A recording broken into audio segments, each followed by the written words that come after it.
My name is Avery. I'm a 62-year-old housewife. 2 years ago, my husband, who I had been married to for many years, passed away suddenly due to an illness. Now, I live a modest life, managing the inheritance he left me. I have 2 sons, both of whom are married. When my eldest son, Henry, got married, he and his wife offered to live with me. I told them, I appreciate your concern, but I'm still fit and fine on my own. I don't want to be a burden to you newlyweds. But Henry insisted, I can't bear the thought of you being alone. As the eldest son, it's my responsibility to take care of you. Please don't worry about being a nuisance. And so, we ended up living together. Henry's wife, Rhea, is very young, 9 years younger than Henry, only 23. At first, I worried if such a young girl could handle being a wife, but she was the one Henry chose. I found no reason to object to their marriage, so I accepted it. When we decided to live together, I asked Henry, is Rhea okay with living with me? Won't a young girl like her dislike living with an old woman like me? Henry reassured me, saying, it's fine. Rhea is kind. She'll get along with you. Besides, having you around will help us with the housework. He was adamant about us living together. I couldn't find a reason to object after hearing that. Sure, I'm getting on in years, and it's too late to start worrying when something happens. Thinking that it'd be more reassuring than living alone, I gratefully accepted Henry's proposal. After we had been living together for a while, there was a time when I asked Rhea, sorry to ask, but could you bring in the laundry? I'm going out to get groceries for dinner. Up until then, I hadn't often asked her for anything, but that day I had unavoidable errands to run before shopping, so I decided to ask her. However, Rhea retorted, why do I have to do it? I'm busy right now. You should bring it in before you go, shouldn't you?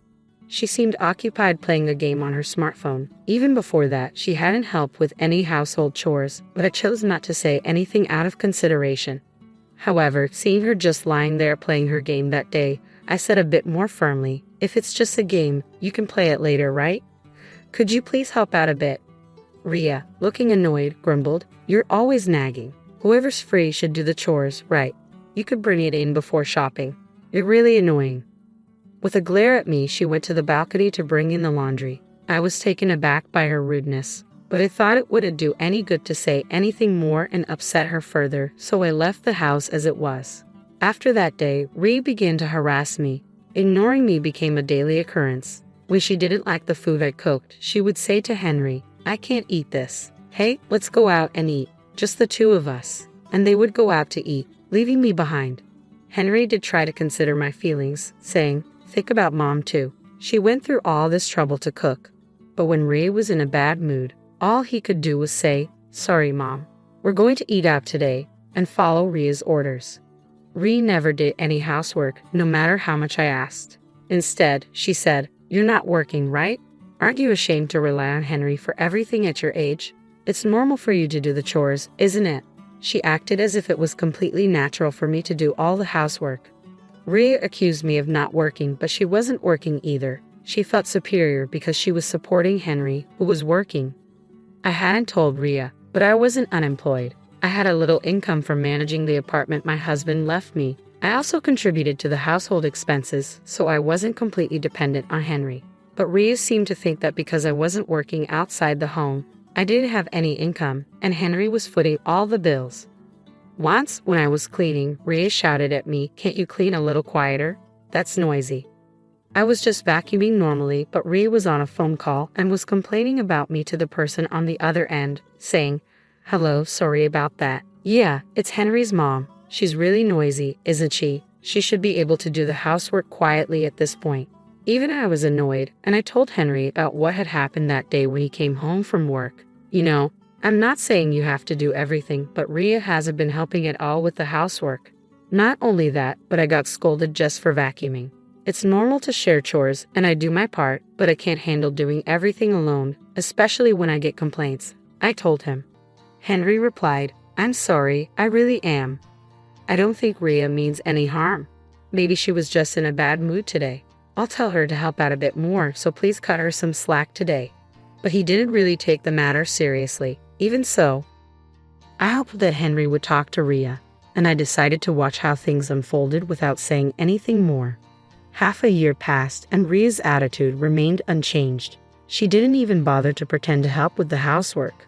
I was utterly exhausted from managing all the chores for 3 people and constantly trying to accommodate Rhea. During this time, my second son, Lucas, happened to mention, "Mom, your birthday's coming up, right? Since Henry and Rhea will likely celebrate it on the day itself, why don't we celebrate it today? Renly also has a present for you, so let's go out for dinner." I accepted the invitation gladly. Lucas and his wife lived in an apartment about 30 minutes away from our house, so we didn't get to see each other often. Renly, Lucas's wife, was always kind and gentle, showing me a lot of care. When Lucas invited me, I replied without hesitation, "I'd love to, of course I'll go." That evening, after preparing dinner for Henry and Rhea, I joined Lucas and his family for dinner. They had reserved my favorite restaurant and surprised me with flowers and a gift bag for my birthday. It was a delightful evening, and I couldn't contain my happiness, saying, "Ah, this is so refreshing. It's been a long time since I've felt this happy." Moved by my words, Lucas asked, "Has something been bothering you with Henry? When you say it's been a while since you felt happy, it concerns me. Have things been tough for you lately?" Although I hadn't planned to complain, I explained that I was managing all the housework because Rhea wouldn't help, and how I had been scolded for being noisy and spoken to harshly. Lucas, exchanging glances with Renly, spoke up, "Mom, you don't have to endure this if it's difficult. You have income from the stocks and apartment rents Dad left behind, right? You're only staying with them because Henry wanted it that way. But if Rhea treats you badly and Henry doesn't support you, you shouldn't have to live like this. If it's hard for you to say it, I'll intervene." Renly added, "If you feel lonely living alone, we can live together. I love you very much, so please don't hesitate." Their words moved me deeply, and I felt tears welling up. I expressed my gratitude and decided to persevere a little longer, reassured by their support. "Thank you, but I'll keep trying. They're my precious family after all. I truly want to find harmony with Rhea," I replied. Returning home that night, I noticed the dishes they had used were still in the sink. With a sigh, I began to clean up but stopped myself, thinking, I always do this. It's only fair they do it tomorrow morning. So, I left the dishes as they were and retired to bed. The next morning, as I prepared breakfast, Rhea came into the kitchen. While cooking, I greeted her, "Good morning, Rhea. I'll handle breakfast. Could you please wash the dishes from yesterday?" Rhea ignored my request and instead settled on the couch, engrossed in her smartphone. Frustration bubbled up within me at her dismissive attitude, and I couldn't help but raise my voice. "It's basic courtesy to clean up after yourself." In her usual manner, Rhea retorted, "I've told you countless times, isn't that your job, mom-in-law? You know the saying, he who does not work, neither shall he eat. You eat every day, so you should do the housework." Henry hurried into the room upon hearing our exchange, looking concerned. "What's going on so early in the morning? Are you two arguing?" he asked, his brow furrowed in confusion. With a sigh, I explained to Henry, "I simply asked Rhea to wash the dishes from yesterday. I was just stating the obvious." Upon hearing my reply, Henry muttered, "Seriously, this early?" and headed to wash his face, clearly irritated. But I couldn't hold back any longer and snapped, "It's not just about this morning. Every single day, I'm the one doing all the housework. Everything, including yours. Do you realize how exhausting that is? At the very least, you could wash your own dishes." My outburst, rare for me, startled Henry. "I'm sorry, I'll take care of it," he said hastily, moving to start on the dishes. However, Rhea interjected, "Why should Henry, who works outside, have to do that? You depend on Henry, so it's your responsibility, mom-in-law." She stopped Henry's hands, clearly dissatisfied with the idea of him doing chores. Then she turned to me and said, "You're living off a pension like a pauper, causing trouble. Get out of this apartment." That was the last straw for me. Why should I leave my own home? This house is in my name, I retorted to Rhea. Turning to Henry, I confessed my true feelings. "Rhea seems to have it all wrong, but you understand, Henry. It's you two who should leave. I can't bear living together anymore. I've reached my limit." Rhea looked visibly surprised and asked, "What do you mean? How can a jobless mother-in-law own a house? Aren't you relying on Henry?" I clarified, "I am the landlord of this apartment. I don't rent. This apartment belongs to me. When Henry's father passed away, he left me stocks, apartments, and land. I manage these assets and generate enough income to support myself. I've never depended on Henry financially. Even after we started living together, I cover most of the utilities and food expenses. Rhea was speechless, turning to Henry for confirmation. So we've been living without spending much money, she queried. Henry simply nodded in response. I chimed in. While Henry may have wanted to provide for you, Rhea, he couldn't possibly manage all aspects of my financial life, taking you out to eat, shopping, and such. Henry himself isn't earning that much yet. At that moment, Rhea seemed to grasp the seriousness of the situation. Her demeanor changed, her face paling as she said, I'm sorry, mother-in-law. I didn't realize, and I've been disrespectful. Please forgive me. Realizing that her comfortable living arrangement could be at risk if we parted ways, Rhea continued to apologize repeatedly in a flustered manner. Understanding their realization, I reassured them, I'm not saying I won't forgive you. We're family after all, but continuing to live together isn't feasible. We need to address this. You both should find a place to rent and live on your own. Henry reacted urgently to my suggestion. I worry about you, Mom. From now on, Rhea and I will pitch in with the housework. I just don't want you to be alone. However, I reassured him, I'll be fine. If you're that concerned, I can stay with Lucas and his family. They offered when we went out for dinner recently, knowing I might be uneasy about living alone. Initially, I wanted to give it more time living with you two, but now I see it's not feasible. It might inconvenience Lucas, but I'll be closer to them. Henry seemed to grasp my resolve, simply saying, I understand, without further comment. In contrast, Rhea retorted, so you're abandoning us even though we've been taking care of you. Her tone blamed me. Recognizing arguing would be fruitless, I chose not to respond. Within a month, Henry and Rhea secured a new place and moved out. Given their budget, they could only afford an older, smaller apartment. Rhea, who had never worked previously, reportedly took up a part-time job to make ends meet. Henry confided that Rhea frequently complained about managing household chores in her job. Their life seemed fraught with continuous arguments, and Henry appeared utterly exhausted. Henry continued to reach out, pleading, if only you would forgive us, we want to live together again. Yet I have firmly decided not to revisit that chapter of my life. After Henry and Rhea moved out, I relocated to Lucas's home. Despite my insistence that they needed to accommodate me, Lucas expressed, having you here really helps, Mom. Renly also wants you to stay. She's eager to learn your cooking. Thus, we made the decision to live together. Since then, Lucas and Renly have assured me, feel free to speak up if something bothers you. We'll manage chores together, ensuring we don't inconvenience each other. Nowadays, I spend my time cooking alongside Renly, pursuing my hobbies, and simply enjoying a fulfilling life. I am genuinely content. Going forward, I strive to maintain this happiness without compromise. Hey Mary, sorry to bug you at work. What's up? I couldn't catch you yesterday because you were pretty elusive, so I thought I'd track you down. Nicole pointed you out to me. You probably already know, but I'm seeing John. I'm Mary, 35, a nurse at the biggest hospital around. Mom of 2 boys, ages 3 and 5, and John's my hubby. He's 5 years my senior and works as a doc at a nearby clinic. He used to be at the hospital, but with the kids, he switched to a clinic with no night shifts. I could easily lay off work with John's job, but house chores don't quite suit me, so here I am, juggling nursing and parenting. Crazy, right? Up early, sorting lunches, breakfast, laundry, dropping kids off, and then off to work. But hey, I prefer it this way. John, on the flip side, strolls into the clinic at 9, so he's a late riser. By the time he's up, we're out the door. He wraps up his clinic duties and heads home around 9 in the evening. By then, I'm beat, having handled dinners, baths, bedtime routines, you name it. But I still manage to whip up dinner for John. Not that I mind really. He's not much help around the house, but it's better that way. If he tried, I'd probably redo everything. Thanks for dinner, Mary. It was delicious as always. He always says that, and it warms my heart. How about a trip to the zoo this Sunday? Sounds fantastic. The kids will be thrilled. On his days off, he takes them out, being the cool dad. At the zoo last Sunday, the kids were ecstatic, running around like mad. Seeing them happy makes me happy. That's what it's all about, right? Here you go, Mary. Huh? He hands me a cute cell phone charm with a blue penguin on it. It matches the one on his phone. Then he shows me his phone, and there it is, the matching charm. I blushed a bit, feeling like we were back in high school, but it warmed my heart nonetheless.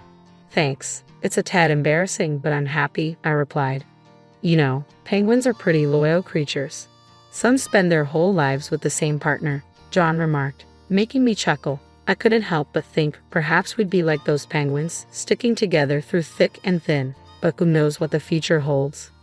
One day, I managed to leave work on time and rushed out of the hospital's bike parking lot, headed for the daycare. Are you Mary? An unfamiliar young woman approached me. Yes, that's me, I confirmed, curious. She introduced herself as Nicole, expressing her gratitude for John's support. Her sudden appearance caught me off guard. She was strikingly beautiful with long hair, not someone I knew well. Are you here for a checkup today? I asked, puzzled. No, just passing by. Sorry if I startled you, Nicole explained before leaving. Her presence left me uneasy. What could she possibly want in the bike parking lot, meant only for hospital staff? That evening, I asked John about Nicole's visit. A woman named Nicole greeted you today at the hospital. Who is she? I inquired. She's a nurse at my clinic. I'll ask her next time, John replied, seeming surprised. His eagerness to end the conversation left me feeling distrustful. I encountered Nicole again about 2 weeks later, this time outside our house. It was when the daycare called, informing me that our eldest son had a fever and needed to be picked up. As I biked home with the kids, I spotted a figure waiting in front of our house. I immediately hit the brakes, pulling my bike to the side of the road. Though they were a bit distant, I could unmistakably recognize John and Nicole. I dialed John's number just to confirm. Hey Mary, what's up? I'm pretty swamped at work right now, he answered, even though he was clearly standing in front of our house. I'm sorry, our eldest son has a fever, so I'm heading home. Thought I'd let you know, I explained. Got it, I'll try to wrap up early today, he replied before hanging up. The two figures in front of our house then headed toward the clinic. I waited for a while before heading home. Luckily, despite the fever, my son seemed to be in good spirits, so there wasn't much cause for concern. But as they say, it's better to be vigilant. After ensuring he was settled with his favorite cartoon and some snacks, I took a moment to collect myself. The image of John and Nicole kept haunting me. I didn't want to entertain doubts, yet the suspicion of infidelity crept in, and I found myself gripping the penguin charm on my cell phone, as if seeking reassurance. In the evening, as promised, John rushed home and showed genuine concern for our son. He was such a devoted family man. Surely he couldn't be having an affair. At least, that's what I desperately wanted to believe. Mary, is something wrong? Did you notice something when you came home this afternoon? John asked, his demeanor uneasy. No, nothing. It just seemed like the chair was in a different position, I replied, feeling my suspicions growing stronger in the face of John's evident discomfort. I thought maybe you came home for lunch. No, I didn't come home. Maybe it's just your imagination, John chuckled, quickly diverting his attention to the newspaper. Just my imagination, huh? I let it slide for the moment but went to bed with an uneasy feeling, our conversation lingering in the air. The next day, our son's fever had subsided, so I dropped him off at daycare and returned to work. While busy at my job, the head nurse informed me of a visitor. Wondering who it could be, I headed to the designated lobby and found Nicole waiting there. Hello, Mary. Sorry for interrupting you at work, she greeted me. What can I do for you? I saw you hiding yesterday and thought I should say hi, so here I am, Nicole explained. I noticed her change in tone from our first meeting, now irritatingly flirtatious. Despite clearly being over 20, the way she spoke in public was rather off-putting. John doesn't like older women like you. He said he prefers young girls like me, so I was thinking it's probably best if you step aside. You get what I'm saying, right? Not really, I replied, puzzled. John and I are dating. You get it now. Look, here's the evidence, Nicole declared, opening her smartphone to show me a picture of them together in a hotel room, both wearing robes and looking content. Was his recent business trip a lie? Seeing my stern expression, Nicole smirked with satisfaction. Now you get it, right? Hurry up and get a divorce, old lady. Having said what she came to say, she cheerfully left the hospital, seemingly content with herself. I felt as though a decision was being pushed upon me, yet I had already resolved myself to it. There was no room for doubt. It was merely a matter of the moment arriving sooner than expected. Taking swift action, I informed the head nurse that I was feeling unwell and left work early, also requesting leave for the following day. Though she seemed puzzled by my sudden uplifted spirits, I managed to secure her approval and promptly headed towards my destination. The confrontation was set for tomorrow. The next day, I found myself seated in the director's office of the clinic where John worked, with my father, who also happened to be the director, sitting across from me. He scrutinized the photos and documents I had laid out on the desk, his expression grave.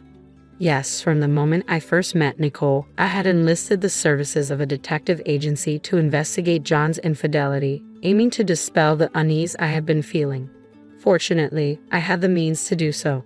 Regardless of the outcome, I viewed it as an investment in securing a positive future for my family and had commissioned a month-long investigation.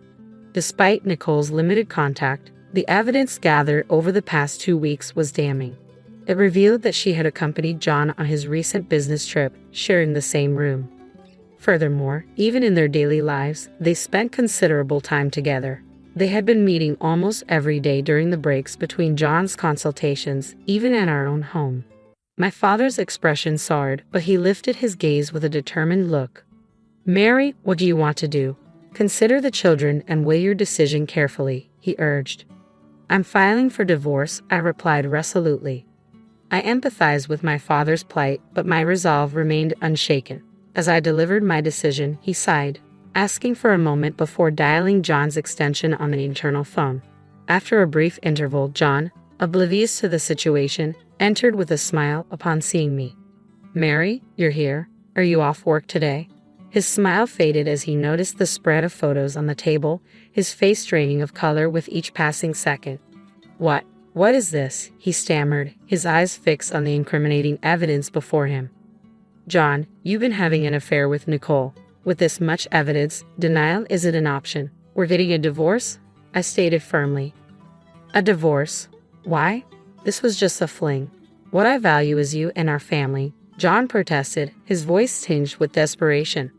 "Nicole came to disrupt my work, claiming you weren't interested in older women like me," I countered.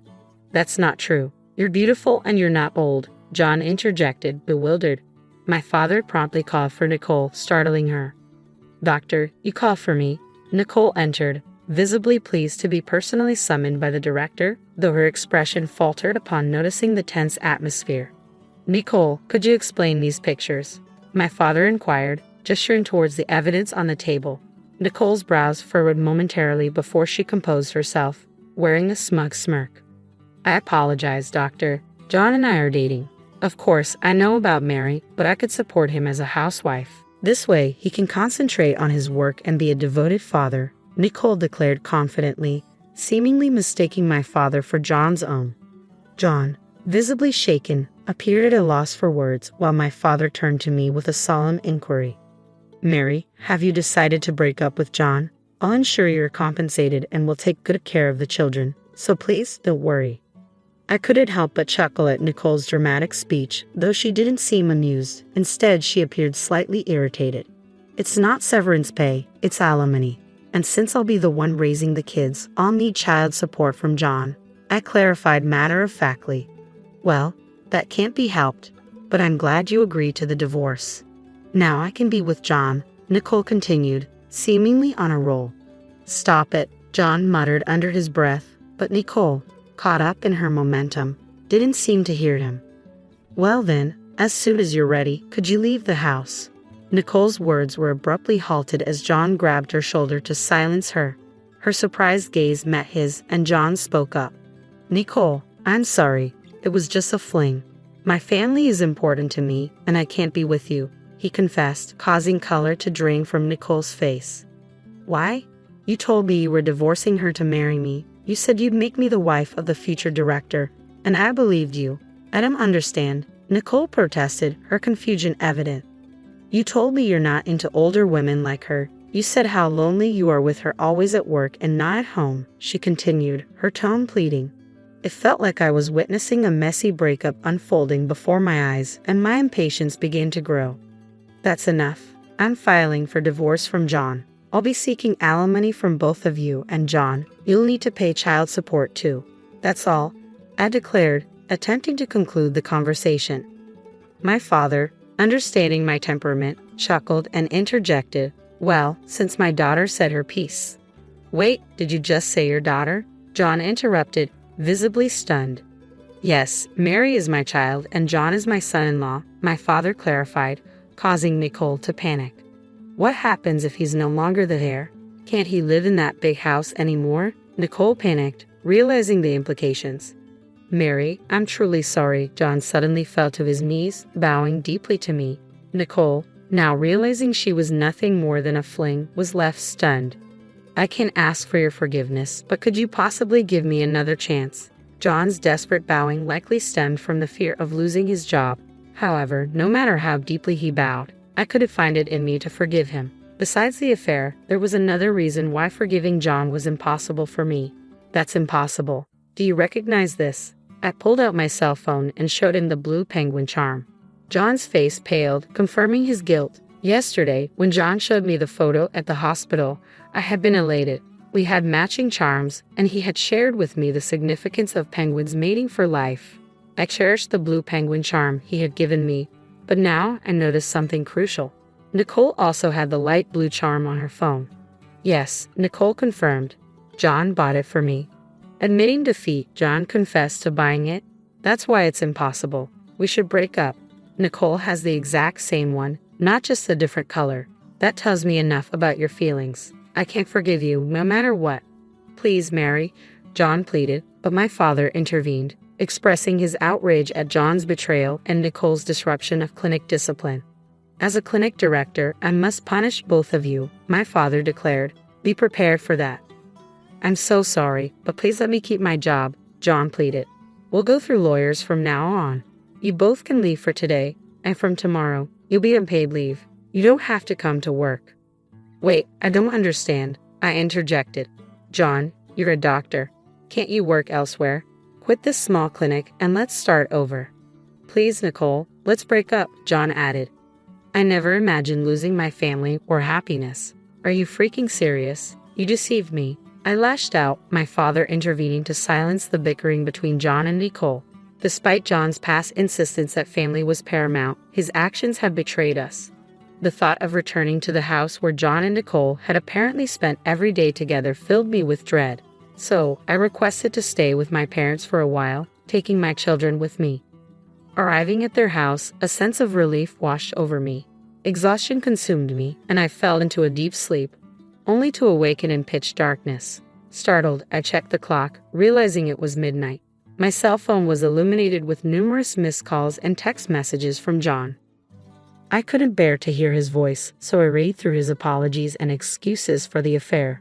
Among them, I found a plea for my father's intervention, claiming remorse.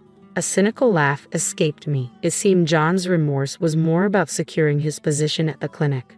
Fury and pity overwhelmed me, leading me to forcefully tear off the penguin charm from my cell phone and discard it. A wave of sadness engulfed me, tears flowing freely even in the dead of night. My mother, awakened by my sobs, offered her comforting presence, staying by my side throughout the night. Family's warmth enveloped me, and as I yearned to build a family like this, my tears continued to flow. The next morning, I awoke feeling lighter. Though my mother expressed concern, I've always been one to bounce back quickly. I had completely cut off all emotional ties with John. That very day, I met with a lawyer introduced by my father and swiftly arranged for alimony and child support. I left the rest to the lawyer and resumed my daily life. It took longer than expected, but eventually, the lawyer informed me that the divorce was finalized. John had put up a fight, unwilling to let go of both the marriage and the clinic. However, he eventually agreed to a settlement after realizing he had little chance of winning in court. Once the divorce was finalized, Nicole and her parents discovered the news and pressured John into marrying her, citing our child. I had demanded substantial alimony, and John was left with almost no money after paying the lump sum for child support. Nicole was furious at the turn of events, neglecting housework, which led to constant arguments between them. The lawyer kept me informed of these developments. Moreover, although my father now ran a small clinic, he had a vast network from his previous role as a department head at a large hospital. News of John's situation spread quickly in the area, making it challenging for him to find employment as a doctor elsewhere. Whether he would leave town or find a different job was of little concern to me now.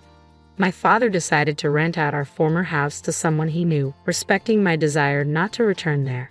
I resolved to build a new home for my family of 3 with my own finances. Until then, I planned to stay at my parents' house to care for my children. Despite my young age, I jokingly mentioned to my parents that I wondered if there might be someone else out there for me. They laughed, teasing me about my impatience. Tonight's pot roast is off limits to you. Here, have this instead. But this is leftover soup and salad from 2 days ago. It might have gone bad. You can handle it, right? Don't be wasteful. Eat up. I don't want to waste good meat on you. I can eat this. What was that? Leftovers are perfect for you. Stop complaining and eat up. My mother-in-law always directs such nastiness towards me. She's so obnoxious, it just gets under my skin. My name is Mary, a 27-year-old woman juggling both work and home responsibilities. I got married only a year ago, so I don't have any kids yet. Right now, we're living with my husband's family in their house. I never wanted to live with my in-laws, but since my husband is the eldest son, we didn't have much choice. I thought it was ridiculous to live with my in-laws in this day and age, but both my husband and my mother-in-law hold on to old-fashioned values. Moreover, my father-in-law is no longer with us, and my husband expressed his concern for his mother. I have no idea what he's worried about. She's still so full of life. My brother-in-law is single and working overseas, so I guess that's just how it has to be. But I still hate it. Now even my husband has started being mean to me, following in his mother's footsteps. He never said anything mean before we got married, but his attitude changed drastically. I feel deceived. He's always acting superior and he always yells at me. It gives me a headache. Hey you, why is my shirt so wrinkled? Huh? Is it wrinkled? Yeah, I'll be embarrassed at work like this. Can't you even iron properly? Why can't you do something so simple? No, I did iron it. Your properly is not proper at all. Realize that. What a useless wife you are. That's so mean. You don't have to say it like that. Are you talking back to me? Your face is as wrinkled as this shirt, and you're annoying. Seriously, you look older than you are. It's a turn-off. Oh really? Before we got married, he used to call me adorable. He treated me like a princess. But now he insults my parents and laughs about it. I don't understand why he would say such a thing. I'm not wrinkled or anything. It crossed my mind that he's actually balding for his age. I even found myself wishing that he would go completely bald one day. Our marriage is still pretty new, but I'm concerned about the future. Sometimes the word divorce even flashes through my mind. I was exhausted every day, and once I finished the housework after getting home from work, I felt like I was about to collapse. But my mother-in-law never helped with the chores. She seems to spend her whole day blankly watching TV. There were crumbs from snacks on the floor in front of the TV, and a lot of them. I had to clean them up, and I wish she would at least use a plate. Then, after dinner one day, my mother-in-law started to speak. Hey, let's all go to a spa resort when the new year comes. Oh, that sounds great, I replied. All right, I'll make the reservation. I'll get on it first thing tomorrow. Thanks, Mom, my husband said, beaming with joy. My husband and mother-in-law seemed very happy. I didn't really want to go with these people, but I was interested in the spa resort itself. I love visiting spa resorts, and this one was famous enough to be featured on TV recently. I thought it could be a great memory if I could ignore these annoying people, so inside, I was actually excited. After this, my mother-in-law said she had something to discuss. I wondered what it was and headed to the living room. You know we only have a small car, right? So, I was hoping we could borrow your family's minivan. After all, we can load lots of luggage in it. Alright, I guess my father has both a minivan and a small car. He usually commutes in the small car and uses the minivan for shopping trips or camping, which is his hobby. When I called my father, he readily agreed to lend it to us. With that, we welcomed the end of the year vacation. I had to clean the house, so it was again incredibly busy. However, thinking that a spa resort was waiting for me after getting through this year-end period helped me push through. As expected, my mother-in-law wouldn't move from the sofa. She laid there all the time, looking like a statue. Then, the morning of New Year's Day arrived. I woke up thinking about the long-awaited spa resort, but was surprised when I looked at the alarm clock. I had overslept. What? It's already 8:30, but David isn't here. Why? My husband, who should have been sleeping next to me, wasn't there either. I thought he might be in the bathroom, but he wasn't. Huh? Where is everyone? Did they go somewhere? I peeked into my mother-in-law's bedroom, but she wasn't there either. I began to wonder if they left without me. In a panic, I checked my smartphone. I always charge my phone in the living room before going to bed. There was a text notification on my smartphone. It was from my mother-in-law. "We're going to have fun. We never booked a place for you. You can spend a lonely New Year. It's okay if the bride doesn't come." So my mother-in-law never intended to take me with them from the start, and she planned to enjoy it with my husband. I was really sad at the same time. I was also very angry. It's terrible to deliberately stop my alarm clock to make me oversleep. I suspect the reason she made me drink a lot of alcohol the night before was to make me pass out. I regretted drinking that much, although it's a relief that she didn't drug me. I was irritated about her pushing drinks on me. Well, there's nothing I can do even if I get angry, so I decided I had to enjoy myself alone at home. I really wanted to go home to my parents, but they're also away on a trip by plane, so it's pointless to go back. Though I ordered a pizza for delivery that day and spent a lonely day. Then my mother-in-law and husband returned from their trip. They had brought smiles on their faces. It was so fun. It was the best. I want to stay there again, of course, without you, Mary. Here, this is the souvenir. What is this? It's a stone I found lying around. It suits you perfectly. Oh, is that so? I couldn't help but think that my mother-in-law was extremely spiteful. Frustrated, I went to return the minivan to my parents' house. I thought they would be home by now. When I arrived at my parents' house, my father came to greet me. "Did you enjoy the spa resort? That famous spa should have been quite satisfying." I didn't go because I'm the bride. Well, I was told by my mother-in-law that it's fine if the bride doesn't come. I was left behind when I woke up in the morning. No one was there. What? After that, my father started to do something. Then he had me sit in the passenger seat of the minivan and started driving. The car was headed back to my in-laws' house. When I glanced at my father's face as he drove, he seemed to be angry. Well, any father would get angry if their daughter was treated that way. But I was taken aback because I had never seen such a look on my usually calm father's face. Then my father stormed into my in-laws' house with something in his hand. My mother-in-law came out. "Oh, hello, and Happy New Year. Sorry for borrowing your minivan." "Happy New Year. Speaking of which, you left our daughter behind, didn't you?" "No, Mary said she had a fever and couldn't go, so we had to leave her behind reluctantly. I even offered to take care of her." My mother-in-law was lying through her teeth with a smirk on her face. She definitely never said anything like that, and I wasn't even sick with a cold. I wondered how she could tell such an obvious lie. I thought something must be wrong with her brain. "Oh, really? But our daughter said she was left behind. She told us she received a message on text saying it's fine if the bride doesn't come." "Did I say that? I don't remember." "You did. Look at this text." I showed her the text messages. However, she still insisted she was innocent. I was surprised at how thick-skinned she was to still deny it even cornered this far. In a sense, it was admirable. "You're still saying that, huh? You're truly a sad person." "Oh, by the way, can I charge you for the cleaning of the car interior?" "What? Why?" "Because you dirtied it with a married man nonetheless. What a filthy and disgusting scene." "What? What are you talking about?" "This right here." What my father had in his hand was a dash cam. This one has dual cameras, so it can record not only the outside but also the inside of the car. The advantage of being able to record the inside of the car is that it can provide evidence that you were driving safely. My mother-in-law doesn't know much about car supplies or cars in general, so there's a chance she didn't realize this was a dual camera. But what was she doing with a married man in the first place? I regretted watching the footage that my father played back. After all, there were images of my mother-in-law in an indecent posture with an unknown man. Even though my father-in-law is no longer in this world, it's insane to do such a thing with a married man. And what on earth was she doing in her family car?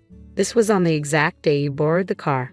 Oh, how disgusting. Wait, this doesn't mean we were doing anything dirty. It's not something perverted. My mother-in-law was in a panic, fumbling and stammering on the spot. Tears welled up in her eyes. She was on the brink of crying. I found myself curious and somewhat amused about when she would finally break down. Maybe I'm being cruel, but after all the time she tormented me, she deserves this much. I couldn't be sympathetic or kind to someone like her. Then she began making pathetic excuses. Her reasoning was all over the place. It was clear she was flustered, yet she was desperate to defend herself. Suddenly, my father pulled another item from his pocket. It was a photograph. The picture showed my mother-in-law and the man from the video engaged in assorted acts in broad daylight. It was unthinkable. The background of the picture suggested it took place somewhere secluded, but the audacity to do this in the daytime was still shocking.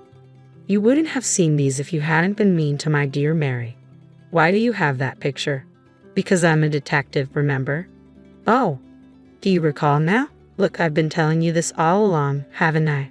My father is a detective, which explains why he had such a photograph. Coincidentally, the wife of the married man in the picture had hired him for an infidelity investigation. It turns out the wife of this man hired me to investigate her husband's affair. I was surprised to discover you were the other woman. I was going to inform her next week, but I didn't expect to show you this so soon. Ha! No, I'm innocent. I was just forced into an unpleasant situation. I am not at fault. Please don't tell his wife. It was against your will, was it?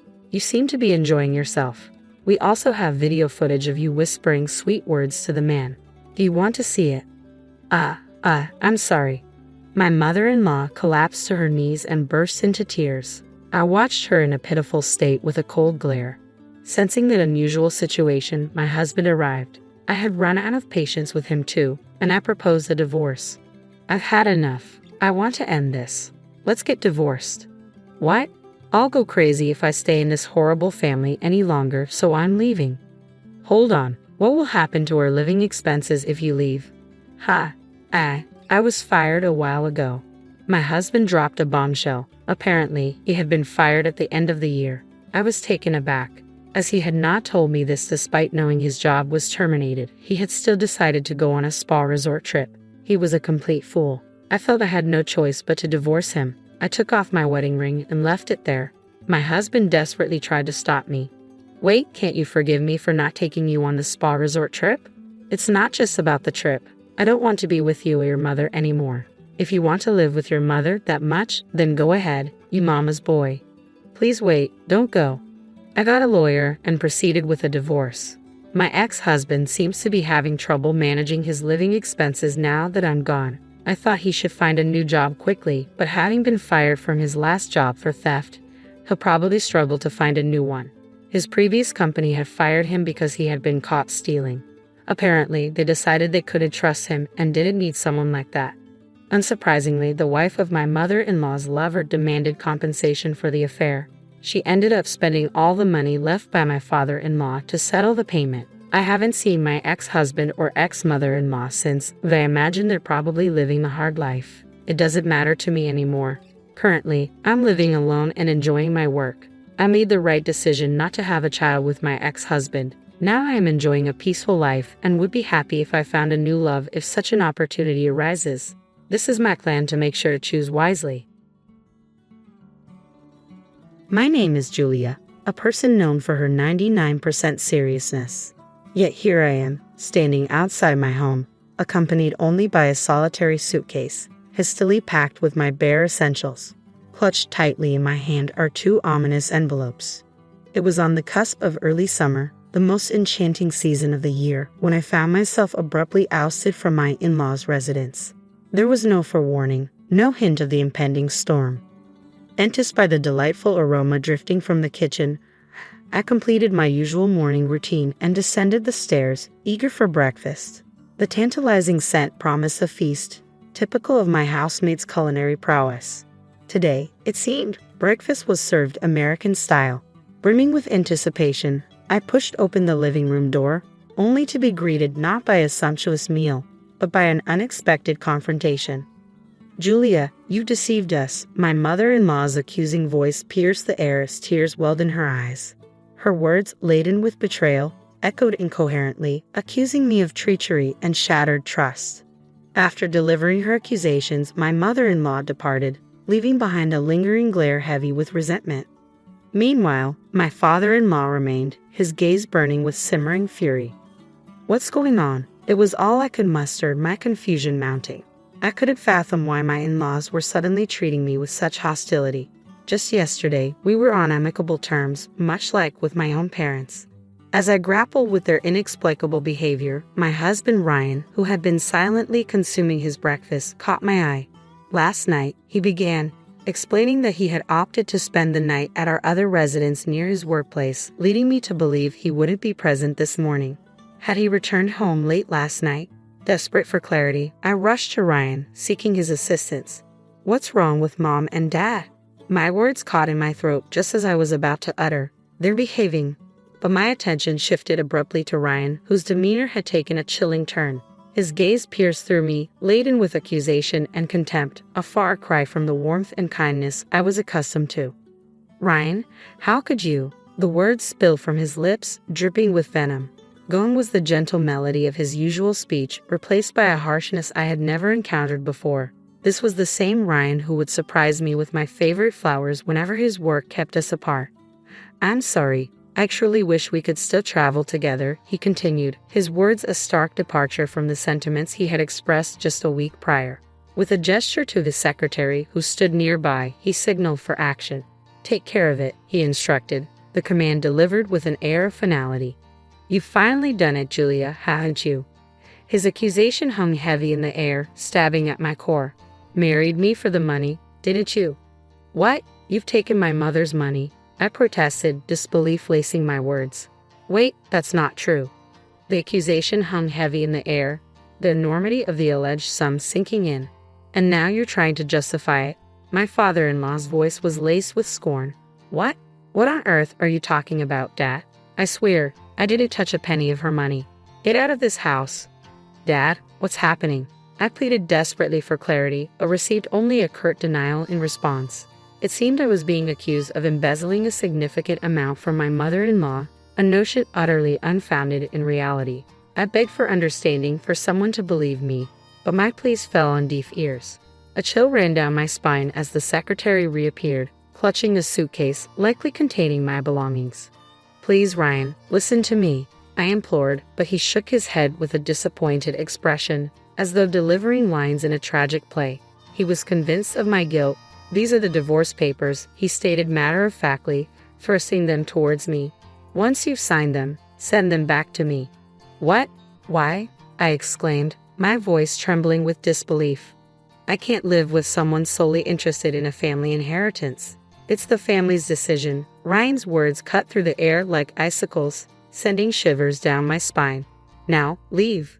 "It's not fair. I haven't done anything," I protested vehemently, but my pleas fell on deaf ears. Ryan's demeanor remained stoic as he commanded his secretary, "Ensure she never returns to this property." "What? What's happening?" "Stop." I struggled against the secretary's firm grip as he forcibly escorted me out, my suitcase in tow. Tears streamed down my face, mingling with the tumult of emotions swirling within me. Coming from humble beginnings, I knew the allure of wealth, but I was never one to resort to deceit. The grandeur of the mansion felt like a cruel contrast as I was unceremoniously ejected onto the street, barely half an hour after waking. Was this a nightmare? My mind raced, struggling to comprehend the surreal turn of events. Amidst the chaos, the imposing door slammed shut mercilessly. Just before it sealed me off completely, the secretary thrust another envelope into my hand, a final act of cruelty. "This is also from Mr. Ryan. Please take it." The secretary's voice broke through the tense silence. With a finality that matched the closing of the door, the lock clicked shut, sealing my fate. With trembling hands, I peered into the envelope, my heart sinking as I beheld its contents. A severance payment of $10,000. I had married Ryan 3 years prior, finding employment as an advisory accountant at the company where my father-in-law held the reins as CEO. Despite just passing my CPA exam, I was relegated to a subordinate role, more of an assistant to my colleagues out of pity. Then, one fateful day, everything changed. The pieces of the puzzle began to align in a way that didn't make sense. Something was amiss. Driven by a desire to prove myself as a competent CPA, I had delved into a task assigned to a colleague, only to uncover a web of deceit. My colleague had been manipulating the books, siphoning off hundreds of thousands of dollars. In that moment, a mixture of exhilaration and dread coursed through me. Yet I knew I couldn't turn a blind eye to such wrongdoing. Summoning my courage, I made the difficult decision to report the fraud to my father-in-law, the CEO. As someone deeply committed to honesty and integrity, turning a blind eye was never an option for me. Though the thought of reporting the fraud to the IRS crossed my mind, I hesitated. After all, such a drastic action would strip my colleague of their CPA status, a consequence I found difficult to reconcile with, especially after my own hard-won journey to becoming a CPA. My father-in-law, a shrewd businessman who had amassed a considerable fortune in a single generation, had been unwittingly targeted. "Thank you, Julia. We're indebted to you. Without your intervention, who knows how long they would have continued siphoning off funds." My father-in-law expressed his gratitude, his wife echoing his sentiments. I found myself celebrated as a hero, as if I had single-handedly saved the day. "Julia, if you're not involved with anyone at the moment, would you consider marrying our son?" The proposition caught me off guard, and I couldn't help but wonder if such flattery was commonplace among the wealthy. Though I laughed it off at the time, little did I know that my father-in-law's suggestion held genuine weight. Before I knew it, I found myself being introduced to their son, a man who praised me for safeguarding the family's assets. Bathed in their praise, I couldn't help but feel a sense of validation. After years of being criticized for my seriousness, it seemed that living authentically and earnestly had finally paid off. And in that moment, I couldn't help but feel a profound sense of happiness. As a trainee CPA, I had never imagined ascending to the role of official advisory accountant, let alone being appointed as personal secretary to Ryan, the CEO's son. Ryan embodied the archetype of privilege, perpetually optimistic with a laissez-faire attitude that initially grated on my meticulous nature.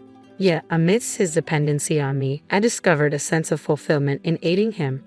"Ryan, you really need to leave for the business meeting soon," I reminded him, checking my watch. "I'll manage just fine. You should get going." "Are you sure you won't stress out the driver this time?" he teased, flashing a charming smile. "I've got everything under control," I assured him, ushering him towards the door. Perhaps he appreciated my attention to detail more than I had realized. Our relationship evolved from professional to romantic, much to the delight of my father-in-law, who had harbored hopes of our union. The wedding was met with resounding approval, and for 3 years, the dynamics between Ryan, myself, and my in-laws remained largely unchanged. The most significant shift came with my father-in-law's decision to pass the company's reins to Ryan. As preparations for his ascent to the boardroom accelerated, my mother-in-law and I found ourselves immersed in a whirlwind of meetings and social engagements. Tonight was meant to be no exception, with a business partner's anniversary party on the agenda. Instead, I found myself alone in a sterile hotel room, a stark departure from the anticipated festivities. In the heat of anger and frustration, the thought of retreating to my parents' home briefly crossed my mind. But the notion didn't sit right with me. If Ryan wanted a divorce, so be it. But as someone who prides herself on honesty and sincerity, leaving under a cloud of suspicion was unthinkable. Seated on the bed, I revisited the contents of the envelope, divorce papers, and a severance payment. Despite the wave of emotions threatening to overwhelm me, I fought to maintain composure. I needed clarity. With a steadying breath, I closed my eyes and reaffirmed to myself, I haven't taken a penny of my mother-in-law's money. That's a fact. If not me, then who? The rush of excitement and fear surged once more. Gathering the bundle of $10,000, I resolved to make good use of it. After a quick touch-up of my makeup, I made my way to the private detective's office. A week later, my phone rang. "We have the results of the investigation." I arrived at the office, greeted by a stack of papers on the reception table. The report, thicker than anticipated, sent a shiver down my spine as I flipped through its contents, my hands trembling with anticipation. "What? Ha?" Each revelation in the report left me reeling, my head spinning as I absorbed the shocking truth. Exiting the building, I was greeted by an unpleasantly brisk breeze, a stark contrast to the turmoil swirling within me. Collapsing beneath the shade of a nearby street tree, I grappled with the weight of the newfound knowledge. Passers-by cast curious glances my way, oblivious to the internal battle raging within me. With resolve coursing through my veins, I made my way to my in-laws' home, determined to confront them. Why was she allowed inside? My father-in-law demanded, his voice laced with disdain as he berated the maid. Taking a deep breath, I stepped forward, presenting the signed divorce papers. "I've brought these," I stated firmly. "You instructed me to mail them. If you seek a divorce, I won't stand in your way." But I refused to be labeled a thief, I continued, my voice unwavering. Snatching the papers from my grasp, my father-in-law turned to leave. but I refuse to let him go without a final declaration. I demand an apology from all of you, I asserted, my words echoing through the room. If you're unwilling to acknowledge your wrongdoing, I'm prepared to pursue this matter in court. As the prospect of legal action loomed, my father-in-law halted in his tracks. I was pleased when you accepted me, despite my humble background. I held genuine affection for you and your mother-in-law, he confessed, his voice tinged with remorse. Summoning my courage, I drew in a deep breath, my fists clenched at my sides.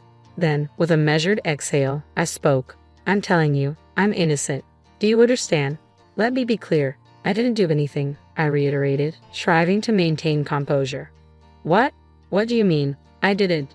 My mother-in-law's voice, seemingly emerging from the shadows, pierced the tense atmosphere with confusion etched across her features. I mean exactly what I said, I affirmed, extracting the investigation report from my bag and passing it to her. Please take a look. What? What's this? What's going on? Their eyes widened as they devoured the contents of the report, their expressions teetering on the brink of disbelief. The person responsible for stealing my mother-in-law's money, it was Ryan, I revealed, the weight of the truth heavy in my words.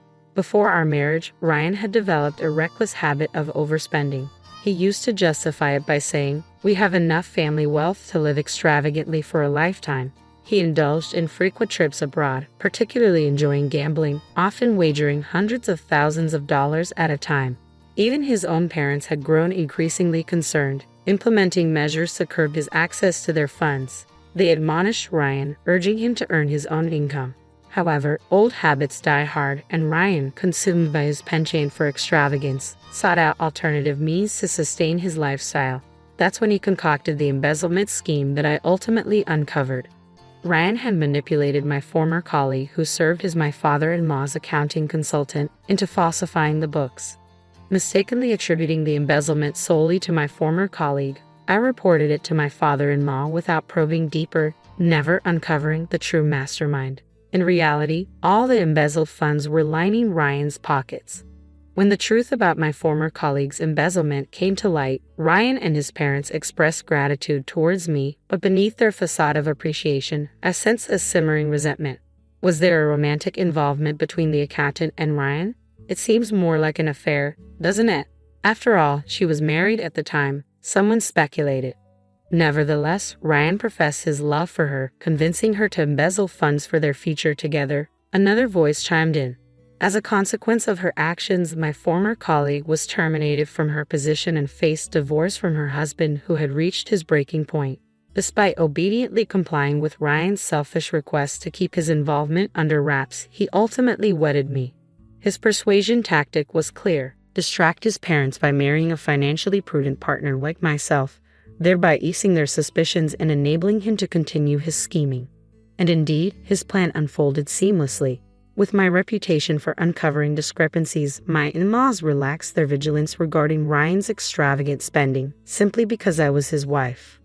Mother-in-law, why did you believe I stole your money? I questioned, my voice tinged with disbelief. Ryan told me he entrusted you with my card, Julia, she confessed, avoiding my gaze. I felt a pang of betrayal as her words sank in. Ryan, he's been taking his responsibilities seriously lately, and I thought there might be occasions where it wouldn't be convenient to pay in cash, so I allowed him to carry my credit card. But then he said, I mustn't use it recklessly, so I'll have Julia manage it. And so, her voice trailed off, her expression clouded with regret. So, because of that, I was accused of theft, I interjected bitterly. Just to clarify, Ryan never mentioned any of this to me. Caught off guard by the realization of her son's deception, my mother-in-law's features fell slack with disbelief. By the way, mother-in-law, have you read about what your stolen money was used for? I pressed, seeking to redirect the conversation. I don't understand anything anymore, she admitted, her voice laden with confusion and distress. My mother-in-law's voice trembled, barely audible over the weight of her emotions as tears welled up in her eyes. I returned the report to them, bracing myself for their reaction. The purchase of a condominium, my mother-in-law murmured, her voice laden with disbelief. Let me see that, my father-in-law interjected, his brows furrowed in confusion. But Ryan already has another house near his office. Why would he buy a condo for the senior accountant? It's becoming clear now. Ryan has been entangled with her all along. Lately, he's been spending an unusual amount of time at the other house, likely staying with her. Ryan has always been with that woman. He loved her more than he ever loved me, Julia, my mother-in-law confessed, her words heavy with heartbreak. I remained composed, devoid of emotion, having already processed the nauseating contents of the report countless times before this moment. It appears Ryan has been indulging in quite the affair with the senior accountant. They even frequent underground casinos. I added matter-of-factly. Underground casinos? Please take a look at the last page, my mother-in-law urged, a glimmer of hope flickering in her eyes. My father-in-law frantically flipped through the pages of the report, his brows furrowed in concern. "What's this staggering amount?" he exclaimed, his voice tinged with disbelief. "He's deeply involved with the underground casino. It seems he'll be grappling with debt for the foreseeable future," I explained solemnly. "Underground casino." My father-in-law's voice trailed off as he sank to the floor, overcome with shock. "Just to be certain, none of our other cards have been compromised, correct?" I inquired, prompting my father-in-law into action. "Ha!" His eyes widened in realization as he rushed to the nearest telephone, panic evident in his movements. "Stop everything. Cancel that card immediately." His urgent command reverberated throughout the house. Later, I received a formal apology from my in-laws. They expressed regret for concealing their son's extravagant spending and his affair. While I appreciated their honesty, I couldn't help but feel a pang of disappointment. Their apology seemed incomplete without addressing the hurt they caused me. Nevertheless, I handed them the completed divorce papers. With a small nod, I began to gather my belongings, ready to leave. But as they pleaded for me to stay, their sudden change in demeanor caught me off guard. Just a week ago, they had treated me like a criminal. "I'm sorry, but isn't it a bit late for that?" I interrupted, my voice tinged with frustration. "I loved you both and considered you family, but you disregarded my feelings and opinions. Do you have any idea how hurtful that was for me?" Despite my efforts to remain composed, a solitary tear betrayed my emotions, quickly followed by a cascade of tears streaming down my cheeks. "Julia." The divorce papers lay before us, a stark reminder of the irreparable rift between us. "This divorce is what your son desires. Shouldn't we respect his wishes?" It was evident that he had moved on with someone else.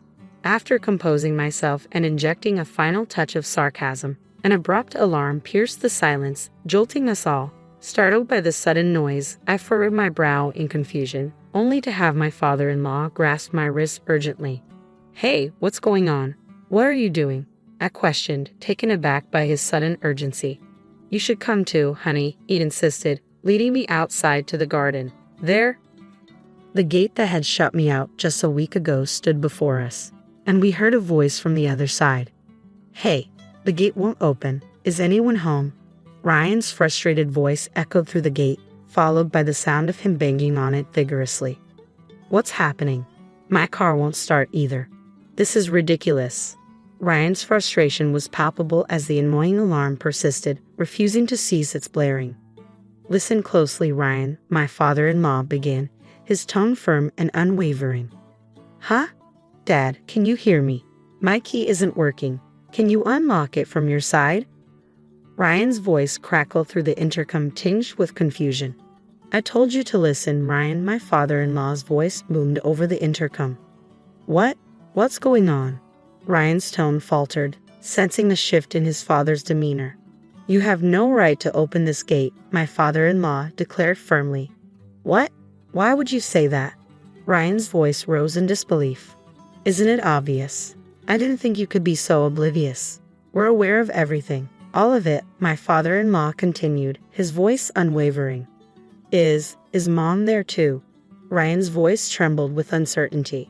"Ryan, Julia meant the world to us, but you're a different story.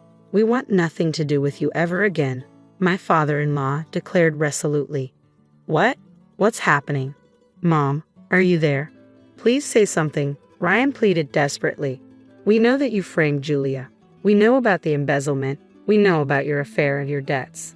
We know everything," my father-in-law stated, his voice filled with conviction. "Wait a minute. Where did you get such absurd ideas? Stop spreading lies." Ryan's voice cracked with indignation. Ryan's frantic protests continued, but to no avail. Anxiety gnawed at me as I wondered if his parents would be swayed by his words and doubt me once again. However, my fears were unfounded. I trust Julia. So do I, Dad, his mother interjected firmly. Mom, Ryan's voice wavered, betraying his disbelief. We sincerely apologize. Julia, would you please consider taking my position? His father implored. What? Hey, is Julia there too? Ryan's voice erupted in anger, reverberating through the air. He seemed to be causing quite a commotion. However, his resistance was short-lived as security personnel arrived to calm him down. In the end, I agreed to my father-in-law's proposal, but with one condition: I will always be honest. Can you trust me unconditionally? They both nodded solemnly.